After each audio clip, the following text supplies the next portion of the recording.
नमस्कार. इयत्ता 10वीच्या सर्व विद्यार्थिनींचे 2020-2021 या शैक्षणिक वर्षात स्वागत आहे. आज आपण इयत्ता 10वीच्या मराठी अक्षर भारती या पाठ्यपुस्तकातील पाठ क्रमांक 4 अभ्यासणार आहोत. पाठाचे नाव आहे उपास व लेखक आहेत पु ल देशपांडे. मराठी भाषेतील साहित्य उत्तमोत्तम साहित्यिकांच्या साहित्यकृतींमुळे समृद्ध बनले आहे. थोर मराठी साहित्यिक, विनोदी लेखक, नाटककार, प्रवास वर्णनकार, चतुरस्त्र कलावंत अशी ज्यांची ओळख आहे ते पु ल देशपांडे यांचे संपूर्ण नाव पुरुषोत्तम लक्ष्मण देशपांडे.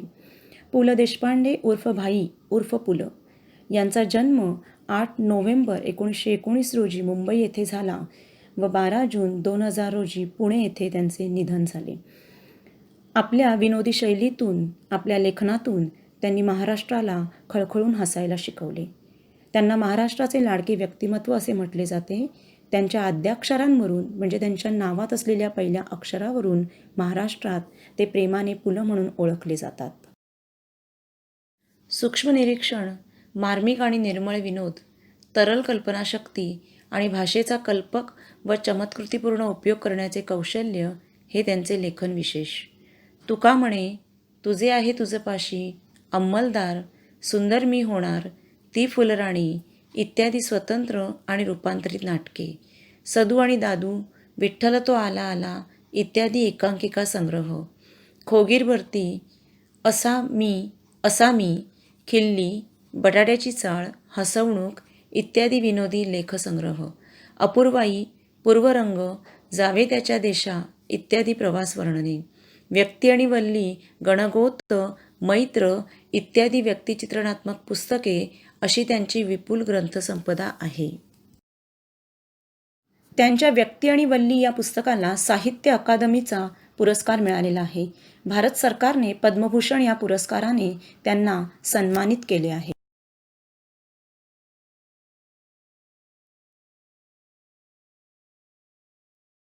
मध्यमवर्गीय व्यक्तीचा संकल्प व संकल्पपूर्तीत कसे अंतर पडते आणि संकल्प करणारे व्यक्ती कसे हास्यास्पद ठरतात याचे मजेदार चित्रण प्रस्तुत लेखात पु ल देशपांडे यांनी केले आहे. संकल्प करणे म्हणजे दृढ निश्चय करणे. शक्यतो नवीन वर्ष सुरू होताच आपल्यापैकी बरेच जण कोणता ना कोणता तरी संकल्प करतात. सकाळी लवकर उठून व्यायाम करणे, वजन कमी करणे, नियमित अभ्यास करणे वगैरे. मध्यमवर्गीय व्यक्तीने अशाच प्रकारचा केलेला संकल्प व त्यातून घडलेल्या प्रसंगांचे मजेदार वर्णन लेखक पु ल देशपांडे यांनी त्यांच्या विनोदी शैलीत केले आहे. आपण हा लेखरूपी पाठ वाचायला सुरुवात करूया. माझ्या खाजगी उपोषणाची हकीकत चाळीत जाहीर झाली आणि येताच आता ही माझी नाही ती भानगड आहे. उगीच हात दाखवून अवलक्षण आहे.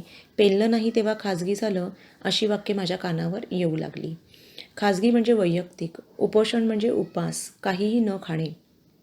नाही ती भानगड आहे म्हणजे उपासाबद्दल जास्त बोललं गेलंच नव्हतं. त्यामुळे लोकांना असं वाटत होतं की काहीतरी लपवलं जातं आहे. हात दाखवून अवलक्षण आहे म्हणजे उगाचच काहीतरी आपल्यावर संकट ओढवून घेण्यासारखं आहे. पेललं नाही तेव्हा खाजगी झालं म्हणजे आता बोलण्यासारखं काही राहिलंच नाही. त्यामुळे त्याच्याबद्दल बोलणं बंद केलं. पण मी कोणत्याही टीकेला भीक घालणार नव्हतो. टीकेला भीक न घालणे म्हणजे पर्वा न करणे. 181 पौंड रात्रंदिवस ते कार्ड माझ्या डोळ्यांपुढे नाचत होते. वजन कमी झाले पाहिजे या विचाराने माझी झोप उडाली. झोप उडणे म्हणजे अस्वस्थ वाटणे, बेचैन होणे. झोप कमी झाली तर वजन उतरते या विचाराने मला त्याचेही काही वाटत नव्हते. मी पूर्वीसारखा गाढ झोपत नाही यावर धर्मपत्नीचा मात्र अजिबात विश्वास नव्हता. घोरत असता रात्रभर अशासारखी दुरुत्तरे ती मला करत असे. 2 महिन्यात 50 पौंड वजन कमी करून दाखवीन तर खरा अशी भीष्म प्रतिज्ञा करून मी आहारशास्त्रावरच्या पुस्तकात डोके घालू लागलो. प्रोटीनयुक्त पदार्थ, चरबीयुक्त द्रव्ये वगैरे शब्दांबद्दलची माझी आस्था वाढू लागली. भीष्म प्रतिज्ञा करणे म्हणजे ठाम निश्चय करणे आणि आस्था वाढू लागली म्हणजे प्रेम वाढू लागलं. आहारशास्त्रावरच्या पुस्तकात डोके घालू लागलो म्हणजे आहारशास्त्राचं पुस्तक वाचायला सुरुवात केली. आहार कोणता घ्यावा, कसा घ्यावा याबद्दल माहिती मिळवली. साऱ्या ताटातले पदार्थ न दिसता नुसत्या कॅलरीज दिसू लागल्या. आणि आनंदाची गोष्ट अशी की वजन उतरवण्याच्या शास्त्रात पारंगत झालेले तज्ज्ञ म्हणजे कुशल तरबेज लोक, किमान 12 लोक तरी दिवसातून भेटू लागले. इतकेच काय, परंतु ज्या आमच्या चाळीतल्या लोकांनी माझ्या उपवासाची अवहेलना केली होती, अपमान केला होता, त्यांनीच मला डाएटचा सल्ला दिला. सल्ले देणारी मंडळी खूप असतात. तसंच पंतांच्या बाबतीत झालं. चाळीतल्या लोकांनी त्यांना विविध सल्ले दिले. उदाहरणार्थ सोकाची त्रिलोकेकर, तुला सांगतो मी पंत, डाएट कर, बटाटा सोड, बटाट्याचं नाव काढू नकोस. हो म्हणजे कुठे राहता म्हणून विचारलं तर नुसतं चाळीत राहतो म्हणा, बटाट्याची चाळ म्हणू नका, वजन वाढेल. खी खी खी. जनोबा रेगे, मला काय म्हणावे हे मला कळत नाही. नेहमी तिरके बोलायचे म्हणजे काय. आता इथे जनोबाने काय सांगितलं, हास्यास्पद सांगितलं. काय सांगितलं की चाळीत राहतो म्हणा, पण बटाटा हा शब्द प्रयोग करू नका. पण सोकाजींनी त्याला परस्पर जामून टाकले म्हणजे लगेच त्याला गप्प बसवले. ए इडियट, सगळ्याच गोष्टीत जोक काय मारतोस नेहमी. मी सांगतो तुला पंत, तू बटाटा सोड. मी काय काय सोडले असता माझे वजन घटेल याची यादी बटाट्यापासून सुरू झाली. बटाट्याचं ठीक आहे, पण पंत आधी भात सोडा. एक सल्ला, भातानं थोडंच लठ्ठ व्हायला होतं. आमच्या कोकणात सगळे भात खातात. कुठं आहेत लठ्ठ. तुम्ही डाळ सोडा. काशीनाथ नाडकर्णी हे गृहस्थ कोकणातले, त्यामुळे कोकणात सगळ्यात मुख्य पदार्थ म्हणजे भात. पण तरीही कोकणातली माणसं ही सडपातळच असतात शरीरयष्टीने. त्यामुळे काशीनाथांनी म्हटलं की भात वगैरे सगळं ठीक आहे, पण तुम्ही डाळ सोडा. मुख्य म्हणजे साखर सोडा. मी सांगू का, मीठ सोडा, लोणी तूप सोडा. एका आठवड्यात 10 पाऊंड वजन घटलं नाही तर नाव बदलीन. आमच्या हेड क्लार्कच्या वाईफचं घटलं. तेल आणि तळलेले पदार्थ आधी सोडा, बाबू काका म्हणाले. दिवसा झोपणं सोडा. खरं म्हणजे पत्ते खेळायचं सोडा. बसून बसून वजन वाढतं. मी मात्र या सर्वजणांचे ऐकून मनाचे करायचे ठरवले होते. पहिला उपाय म्हणून मी आहार परिवर्तन सुरू केले. आता आहारात केलेला बदल म्हणजे आहार परिवर्तन. पंतांनी काय ठरवलं, सगळ्यांचे सल्ले ऐकून घेतले आणि शेवटी मनाने ठरवलं की आपण आहारामध्ये बदल करायचा. साखरेत सर्वात अधिक कॅलरीज असतात, म्हणून प्रथम बिनसाखरेचा चहा सुरू केला. पहिल्या दिवशी विशेष फरकही वाटला नाही. घरात साखरबंदी जाहीर केली. कुटुंबाला सारी दिवाळी तिखटा मिठावर उरकायची सक्त ताकीद दिली. म्हणजे कुटुंबाला म्हणजे त्यांच्या पत्नीला उद्देशून हा शब्द आलाय की त्यांच्या पत्नीला त्यांनी स्पष्ट शब्दात सांगितलं. सक्त ताकीद देणे, स्पष्ट शब्दात समज दिली की मुलांसाठी म्हणून काय गोडधोडाचं करायचं ते करायचं, तेवढी सवलत दिली. पहिल्या दिवशी मला फरक जाणवायला लागला. भात अजिबात वर्ज्य करणे अवघड होते. त्यांना भात खूप आवडायचा. अजिबात वर्ज्य करणे म्हणजे सोडून देणं शक्यच नव्हतं. म्हणून फक्त पहिला भात आणि ताकभात ठेवून मधला भात वर्ज्य केला. सुरुवातीचा भात ते घ्यायचे, मग आणखी थोडासा भात आमटीबरोबर किंवा आणि कशाबरोबर, आणि शेवटचा ताकभात. आता त्यांनी मधला भात सोडून दिला. नुसती उकडलेली पालेभाजी खाणे कसे जमणार हा विचार किती पोकळ होता. म्हणजे त्यात काही अर्थच नव्हता याचा अनुभव ती खाल्ल्यावर आला.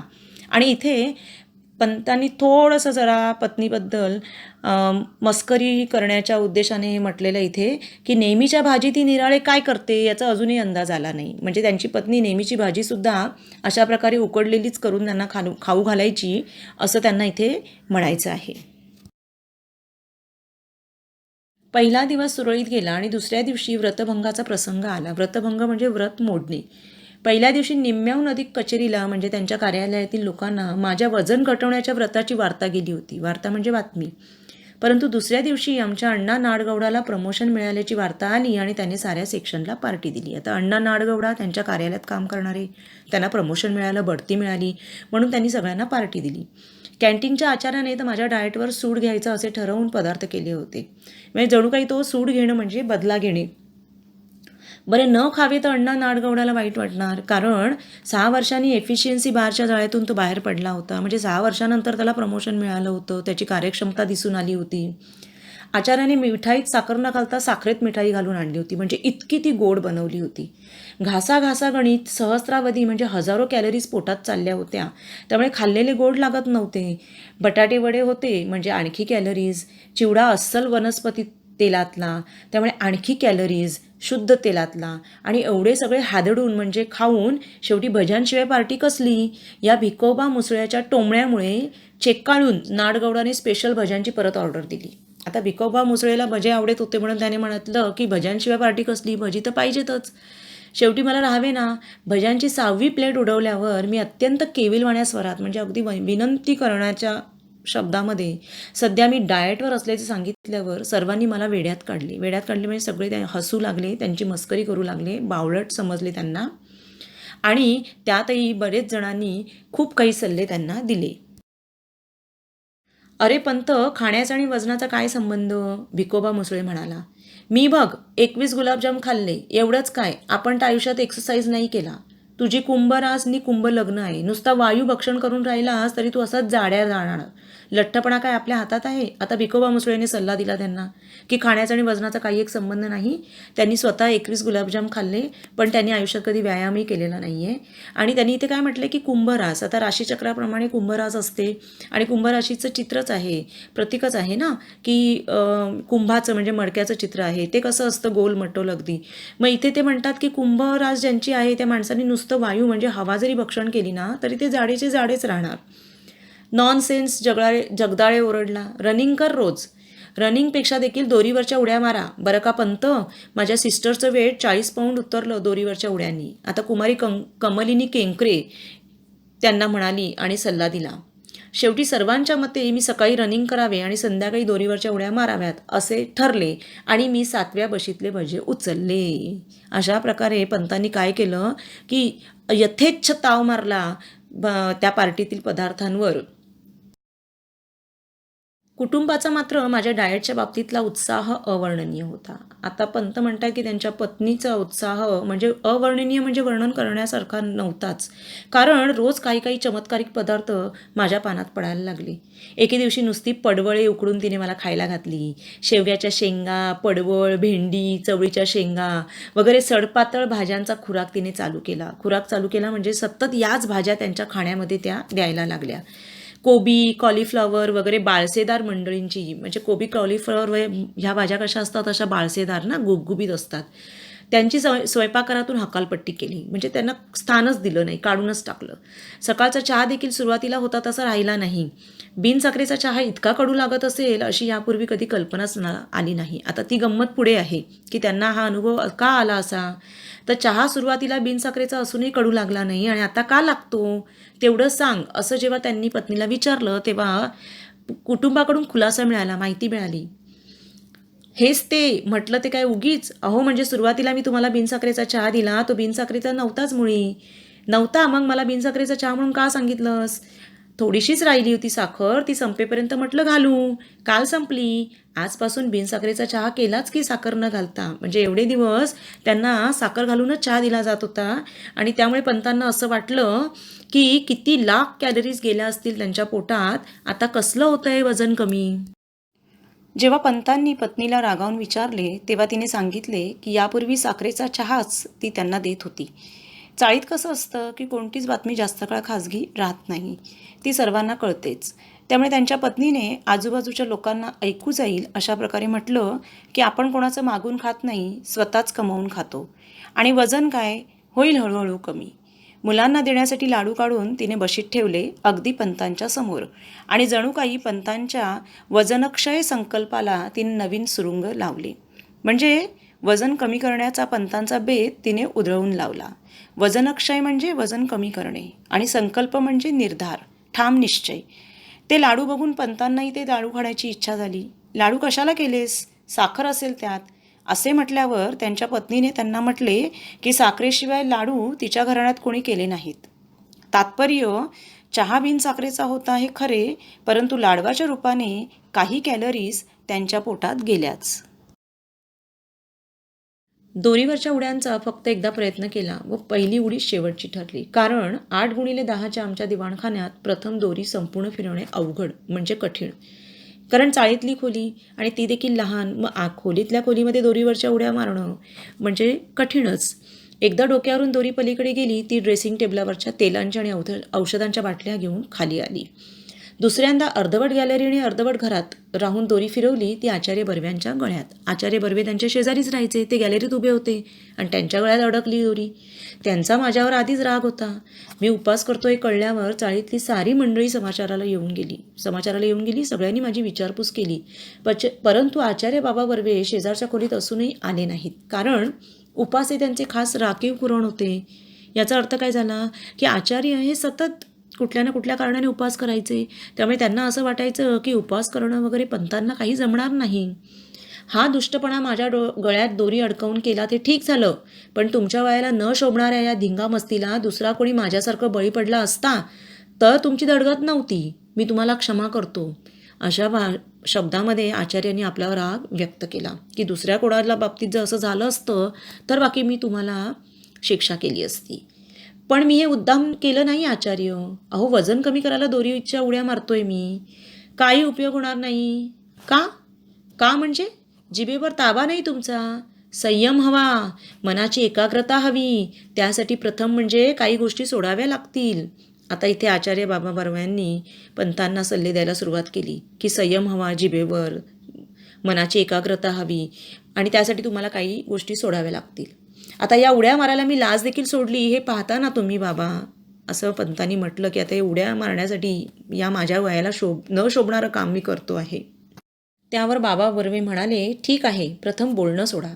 बोलणं सोडू? अजिबात. खाण्यासाठी तोंडाचा वापर कमी करायचा एवढं पाहिलं तुम्ही, पण बोलण्यासाठी देखील त्याचा वापर बंद केल्याशिवाय तुमची जीभ ताब्यात राहणार नाही. आता इथे बाबांनी त्यांना सल्ले द्यायला सुरुवात केली की खाण्याबरोबरच बोलणंसुद्धा तुम्ही बंद केलं पाहिजे. पण मला बोललंच पाहिजे बाबा. मी अगदी केविलवाण्या स्वरात ओरडलो. केविलवाण्या म्हणजे अगदी रडकुंडी आलेल्या स्वरामध्ये. का पण एवढा संयम नाही तुमच्यात? मौनाचं सामर्थ्य मोठं आहे. मौन ही शक्ती आहे. मौन ही आणि असं करता करता मौन म्हणजे गप्प बसणे, शांत बसणे, काही न बोलणे या विषयावर उड्या मारायच्या माझ्या दोरीचं एक टोक हातात धरून बाबा 1 तास मौनाचं महत्त्व या विषयावर बडबडत होते. मौनाचं महत्त्व म्हणजे गप्प बसण्याचं महत्त्व या विषयावर ते बडबडत होते.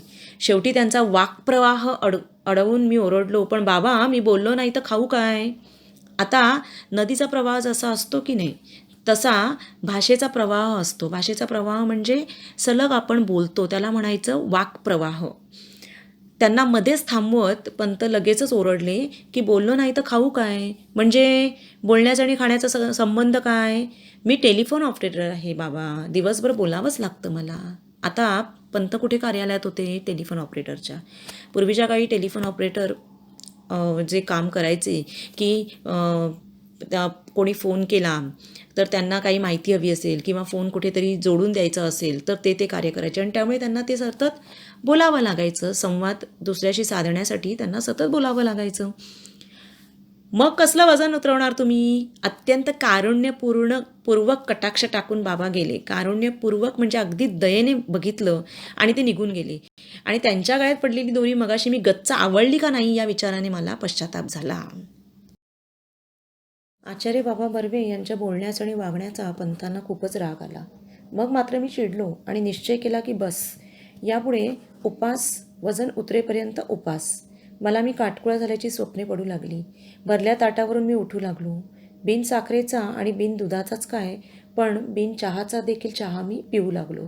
साखर पाहिली की माझ्या अंगाचा तिळपापड होऊ लागला, म्हणजे अतिशय राग येऊ लागला. केवळ फळांवर मी जगू लागलो. लिंबाचा रस तर मला अमृतासारखा वाटू लागला. धारोष्ण दुधासाठी मी अधूनमधून अंधेरीच्या गोठ्यात जाऊ लागलो. धारोष्ण दूध म्हणजे ताजं दूध, गाईचं ताजं दूध. आणि अंधेरी हे मुंबई उपनगरातलं एक ठिकाण आहे. तिथे गाईच्या गोठ्यामध्ये, गोठा म्हणजे गाईंच्या राहण्याची केलेली जिथे व्यवस्था असते तिथे ते जाऊ लागले. दोरीवरच्या उड्या केवळ खालच्या मजल्यावरील मंडळींच्या दुष्टपणाने व आकसाने केलेल्या तक्रारींमुळे थांबवाव्या लागल्या. आकस म्हणजे तिरस्कार. 10 उड्या पाय न अडकता मारण्यापर्यंत मी पोचलो होतो. कचेरी सुटली की मी गिरगाव रस्त्याने धावत येऊ लागलो. गिरगाव हे दक्षिण मुंबईतलं एक ठिकाण आहे. केवळ पौष्टिक आणि सात्विक आहार सुरू केला. जवळजवळ 10-12 दिवस हा क्रम चालू होता. माझ्यातला फरक मलाच कळत होता. लहान मुले बी पेरले की रोप किती वाढले हे रोप उपटून पाहतात, त्याप्रमाणे रोज संध्याकाळी काट्यावर वजन करावे असे वाटत होते मला. पण मी ती इच्छा दाबून धरली म्हणजे माझ्या मनावर ताबा मिळवला होता. बरोबर 1 महिन्याने मी वजन करणार होतो. 1 महिनाभर तुपाचा थेंब माझ्या पोटात जाणार नव्हता. केवळ दूध. दुर्दैवाने रोज गाईचे धारोष्ण दूध मिळण्याची सोय नव्हती. रोजच ताजं दूध मिळणं शक्य नव्हतं. पण एकूण आहार व्रत मात्र जोरात चालू ठेवलं होतं. वजन कमी करण्यासाठी पंतांनी आहारात खूपच बदल केला होता. पंधरवडाभरात फक्त 2 वेळा साखरभात झाला. म्हणजे 15 दिवसात फक्त 2 वेळा साखरभात खाल्ला. एकदा सोकाजीने चोरून कोळंबी भात चारला. कोळंबी भात म्हणजे भातामध्ये कोळंबी घालून केलेला भात. व खालच्या मजल्यावरच्या भाऊजी पसरटवारांनी एकदा नागपुरी वडाभात पाठवला होता. वडाभात हा नागपुरीतील अतिशय प्रसिद्ध पदार्थ. मिश्र डाळींचे वडे असतात ते रस्सा आणि ते वडे भाताबरोबर तिथे खाल्ले जातात. एवढे अपवाद वगळल्यास भाताला स्पर्श नाही केला. त्यामुळे मुख्यतः चरबीयुक्त द्रव्ये शरीरात कमी गेली. माझा एकूण निश्चय पाहून चाळीतल्या मंडळींचे आदर दुणावल्याचे माझ्या सूक्ष्म नजरेतून सुटत नव्हते. आदर दुणावणे म्हणजे आदर वाढला होता. जी मंडळी माझ्या डाएटची आणि उपासाची चेष्टा करत होती, मस्करी करत होती, त्यांनीच "पंत, फरक दिसतो हां" अशी कबुली द्यायला सुरुवात केली. जनोबा रेग्यांसारख्या अत्यंत कुचकट शेजाऱ्यालाही "पंत भलतेच काय हो रोडावलेत, म्हणजे खरंच बारीक दिसताय तुम्ही" असे मान्य करावे लागले. मंडळींच्या प्रशस्तीने मला भीती वाटत होती. प्रशस्ती म्हणजे प्रशंसा, स्तुती, कौतुक. ती एकाच गोष्टीची म्हणजे मुठभर मांस वाढण्याची. पंतांना असं वाटत होतं की सगळ्यांचे हे स्तुती कौतुकाचे शब्द ऐकून कदाचित त्यांच्या अंगावर मुठभर मांस वाढेल. पण असली तुरळक तारीफ ऐकून मी चढण्यासारखा नव्हतो. तुरळक म्हणजे क्षुल्लक. असे क्षुल्लक तारीफ म्हणजे स्तुती कौतुक ऐकून मी काही माझ्या आहारामध्ये विशेष असं काही बदलणार नव्हतो. मी काही पुन्हा सगळं खायला सुरुवात करणार नव्हतो. वजन कमी करण्यासाठी पंथांनी आटोकाट प्रयत्न केले. इतक्या असामान्य मनोनिग्रह आणि जिव्हा नियंत्रणानंतर कमीत कमी 20 ते 25 पौंडांनी तरी माझे वजन घटले पाहिजे अशी माझी खात्री होती. असामान्य मनोनिग्रह म्हणजे अगदी सामान्य माणसालाही कठीण जाईल अशा प्रकारची मनाची एकाग्रता. आणि जिव्हा नियंत्रण म्हणजे जिभेवर ताबा मिळवणं. यामुळे पंतांना वाटलं होतं की 20-25 पौंडांनी त्यांचं वजन घटलं असणार. त्या खात्रीने मी आमच्या ऑफिससमोरच्या वजनाच्या यंत्रावर पाय ठेवला आणि आणेली टाकून तिकीट काढले. पूर्वीच्या काळी कसं होतं की हे वजन करण्याचं जे यंत्र होतं ना, ते रस्त्यावर किंवा रेल्वे स्थानकांवर सहज उपलब्ध व्हायचं. तिथे लोक आपलं वजन तपासून घ्यायचे. आणि आणेली हे जुन्या काळातलं एक नाणं. ते नाणं टाकायचे की तिकीट यायचं आणि तिकिटावर त्या व्यक्तीचं वजन आणि त्याबरोबर त्याच्याबद्दल लिहिलेली माहिती असायची. म्हणजे त्याच्याबद्दल एखादं भविष्य वर्तवणारं वाक्य वगैरे असायचं. महिन्यापूर्वी याच यंत्राने माझे वजन 181 पौंड दाखवले होते. 1 महिन्याचा उपवास, निराहार म्हणजे काही न खाता, शास्त्रोक्त आहार, कधी शास्त्रशुद्ध पद्धतीने आहार केलेला, दोरीवरच्या उड्या इत्यादी उग्र साधना म्हणजे तीव्र तपश्चर्या केल्यावर आज तिकिटावर वजन बघितलं. मिनिटभर माझा विश्वासच बसेना. 192 पौंड आणि भविष्य होते "आप बहुत समजदार और गंभीर है", म्हणजे तब्बल 11 पौंडांनी वजन वाढलं होतं. हल्ली मी वजन आणि भविष्य या दोन्ही गोष्टींची चिंता करायचे सोडून दिले आहे आणि विशेषतः डाएटच्या आहारी तर या जन्मात जाणार नाही. छे, वजनाचा मार्ग भलत्याच काट्यातून जातो. म्हणजे वजन कमी करण्यासाठी पंतांना जे काही करावे लागले त्यामुळे ते अगदी त्रासले होते. काट्यातून अतिशय खडतर मार्गाने जावे तसा हा वजन कमी करण्याचा मार्ग आहे असा या वाक्याचा अर्थ आहे. पु ल देशपांडे यांच्या बटाट्याची चाळ या विनोदी लेखसंग्रहातून हा लेख पाठरूपाने घेतला आहे. पाठात अनेक विनोदी प्रसंगांचे वर्णन केलेले आहे. त्यामुळे तुम्हालाही तुम्ही केलेला एखादा संकल्प व त्यातून घडलेला विनोद आठवला असेलच.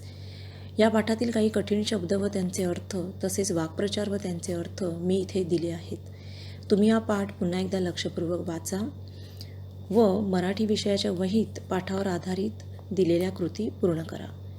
पु ल देशपांडे यांच्या विनोदी शैलीतील प्रस्तुत पाठ तुम्हाला आवडला, तुम्हाला समजला, तसेच त्यावर आधारित कृती तुम्ही व्यवस्थित पूर्ण कराल अशी मी आशा बाळगते. धन्यवाद.